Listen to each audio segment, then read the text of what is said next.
Not gonna vex, but curry goat better not ask you. I'm gonna ask Christ. I'm so sorry. Don't shoot the messenger. But let's make it together. We're gonna add some oil to help the seasonings to stick. Then we're gonna season with some garlic powder, onion powder, black pepper, all-purpose seasoning, and some better pot curry. That's all we're gonna use for our powdered seasonings. Then we're gonna go in with our onion, garlic, scallion, thyme, pimento seed, and some Scotch bonnet pepper. I already washed my goat off camera. Don't come in the comments about not washing my goat. I'm Jamaican. I washed my meat.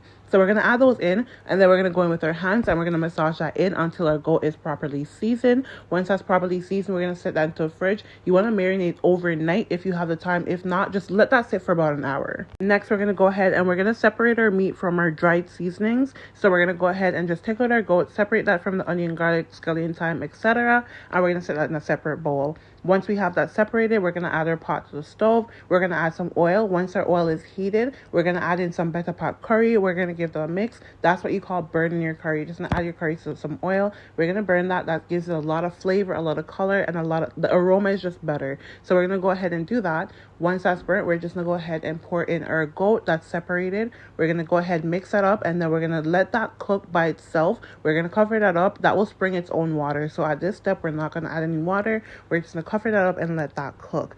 After about 10 to 15 minutes of letting that cook, we're going to go ahead and add a little bit of water. I add about a cup or 2 cups maximum. I don't drown my goat. I don't drown anything with water. I add that in, cover my pot, and I let that cook. You're going to repeat that step. You're going to continuously add water once that water starts to decrease, but you're never going to drown your goat. So we're going to add about a cup or 2 cups maximum, and then we're just going to continue doing that until our goat is 80% cooked. Once that goat is 80% cooked, we're going to add that seasoning that we separated earlier. We're going to add in our scallion, thyme, onion, garlic, etc. We're going to give that a mix, and we're going to add a little bit of water. At this point, you can add like half a cup or maybe a cup, and then we're going to mix that in, cover that up, and we're going to let that cook.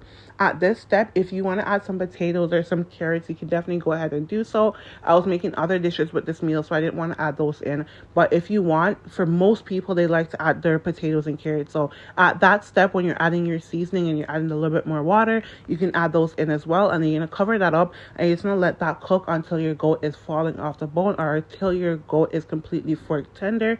At that point, your goat is ready to be served. I swear they make cooking look way harder than it really is. It's very simple. If you like recipes like this, that makes it very straightforward, very simple for you to make, please consider following me. I try my hardest to make my recipes that anybody and everybody can follow along. If you enjoy this recipe, please consider following me for more like this. Until next time, bye.